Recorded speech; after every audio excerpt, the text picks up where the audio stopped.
In this simple video tutorial, I'm going to show you how you can share a story on Telegram. You can simply post stories to your Telegram profile in just few simple steps. To do this, simply open up your Telegram. On my chat page, tap right here on the plus icon. You can either take a picture, video, or upload any photo from your phone photos. Add any caption of your own choice.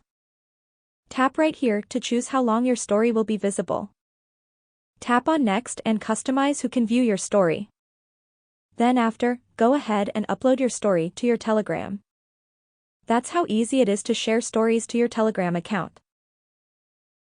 If you have any questions, just let me know in the comments section down below.